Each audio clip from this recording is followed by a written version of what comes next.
Story 1. The Brutal Christmas. It was a chilling night, one I will never forget. When I was 10, I moved to live with my dad. I didn't know anyone except for a family my dad was friends with, a single mom and her 3 kids. Among them was a girl 2 years older than me, about 12. We weren't very close, but we shared the same friends. One night, my friend Rob was hanging out with this girl and her younger brother. They were home alone, as her mom was at work. Their mother had been helping a lady who had a sister recently released from a mental institution. That night, there was a knock on the door. My friend thought it was their mom because she had a distinct knock. Without thinking, he answered it and then bolted out the window, assuming he was in trouble. However, it wasn't their mom. It was the sister of the lady their mom had been helping. She had figured out where they lived and their mom's work schedule. The details after this are horrifying and fragmented. The girl's younger brother managed to escape to a neighbor's house to call the police. The woman brutally murdered my friend, decapitating her and leaving her body in the bathtub just a week before Christmas. Her head was found among the presents. I wasn't allowed to attend her funeral. Story 2. Grandmother's true story. A story of courage and unexpected terror. This incident happened about 15 years ago to my wife's grandmother while we were still dating. Her husband had recently passed away, and she often went to the library to volunteer, staying active and social. It was winter, and it got dark early. She usually walked home from the library about a mile away through a lightly wooded area. One evening, she noticed someone walking behind her, gaining on her. It seemed off because she was elderly and not fast, but this person felt sinister. She kept walking, but the person stayed close, even close enough that she could feel his breath. She was almost home and could see her driveway. She just needed to make it a bit further when a hand grabbed her shoulder. The man demanded her purse, threatening to cut her. In a swift motion, she turned and shot him in the neck with the .38 she carried. The man spent the next 5 years in a prison hospital before he died. Up until her passing last year, she regretted having to pull the trigger so soon. Story 3. The White SUV. A mysterious vehicle with sinister intentions. When I was about 8 to 11 years old, my older sister would babysit me when our parents were out. She often smoked, and my parents insisted she do it outside, so I would follow her out, playing around. One day, my sister noticed a white SUV with tinted windows at the end of our driveway. It sat there until she went inside, then moved to the church parking lot at the end of the road, repeating this pattern each time she came out to smoke. This happened several times until she mentioned it to our dad, a sheriff's deputy. He called the cops, but the SUV was never found. Months passed, and then it reappeared, becoming a regular occurrence. One day, my sister decided to confront the driver. Halfway down the driveway, she felt an overwhelming sense of dread and turned back. Later that night, with our parents home, the SUV showed up again. My sister sent me inside to get our dad. He approached the vehicle with his gun, but it sped off. The license plate was covered in duct tape. We never saw it again. Story 4. Man in the bedroom. An eerie night that changed our sense of safety. I was about 4 or 5 years old when my parents separated. My mom and I lived in a 2-bedroom apartment.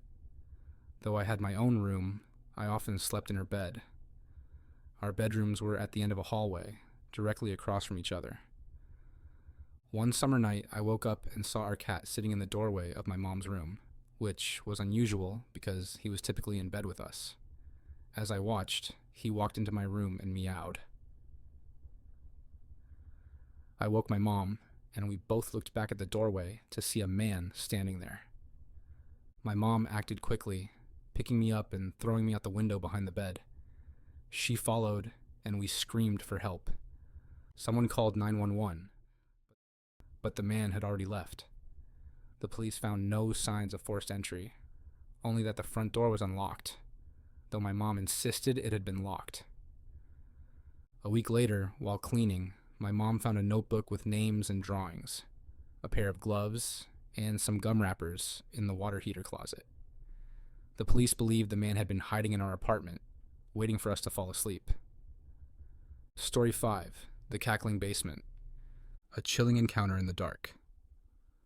One day, while doing laundry, the light in the other part of my basement blew out. To get upstairs, I had to walk through the dark part of the basement. I finished my laundry, dreading the walk through the dark basement. As I exited the laundry room, halfway through the basement, I heard a loud cackle. It sounded like a witch who had been smoking for years. Terrified, I bolted for the stairs. I waited until my father got home to change the bulb. I have never heard that cackle again, and have not told anyone in the house about it. The fear of that moment still lingers with me, a reminder of the unknown lurking in the dark.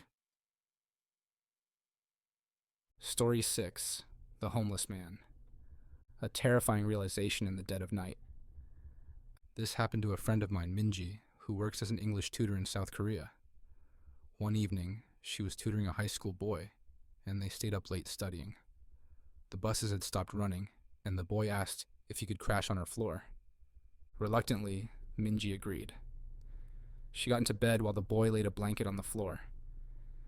A few hours later, he woke her, saying he was hungry, and insisted they go out to eat. Minji tried to dismiss him, but he was persistent. Eventually she agreed, and they left the apartment.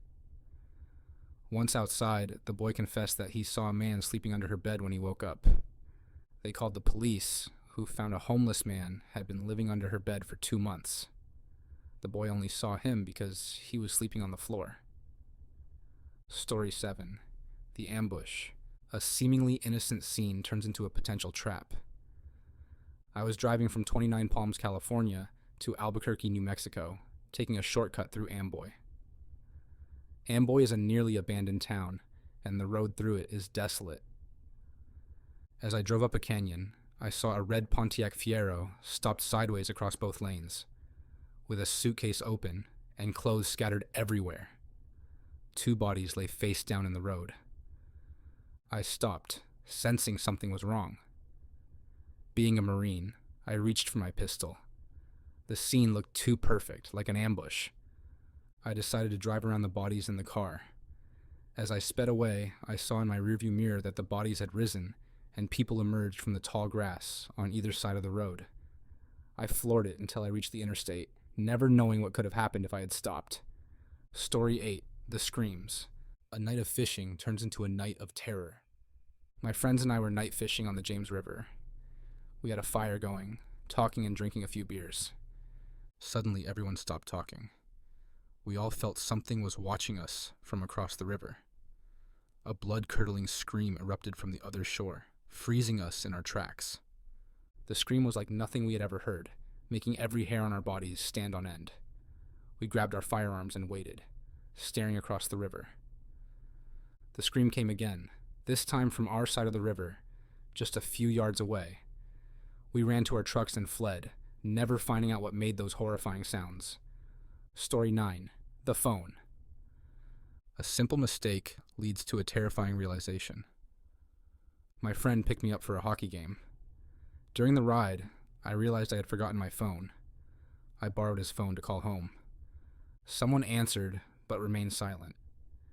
I assumed it was my little brother playing a prank. Later, I called my parents, who told me they had left the house shortly after I did. Realizing someone had answered the phone while the house was empty, I felt a wave of fear. I heard the back door open and close. I ran to the neighbor's house and called the police. They found no one in the house, but the thought of a stranger being there while we slept was terrifying. Story 10. The Stranger. A family next door hides a sinister presence. A while back, a new family moved in next door. They had a son who was obsessed with slasher movies and often wanted to hear about my time serving in Vietnam. Stories no normal person would want to hear. He also tormented stray animals. The boy was 19, and my daughter was 7. He constantly tried to talk to her, both over the fence and when she walked home from school. When he called our house asking to speak to her, I had enough. I confronted him and his parents, demanding he stay away from my daughter. For a while, things seemed to calm down. My daughter had an active imagination and often talked about monsters in her closet, which we dismissed. One night, while my wife and daughter were away, I fell asleep on the couch. I received a call from the neighbor's parents, saying their son was missing, and they thought I was awake because they saw someone walking around in my house. My blood ran cold. I grabbed my shotgun and saw the sheriff arrive at their house. Inside my house, the lights were on in my daughter's room. The deputies found the neighbor boy hiding in her closet, with a setup to watch her sleep. These chilling tales remind us that true horror often lurks closer than we imagine. The familiar can turn sinister, the mundane can hide malevolence, and what we take for granted can be shattered in an instant. Always be vigilant and trust your instincts. If you enjoyed these stories, make sure to subscribe to Sinisterna for more spine-tingling tales that will keep you on the edge of your seat. Hit the like button, share with your friends, and click the bell icon so you never miss an update. Stay safe, and remember, sometimes the scariest stories are the ones that are true.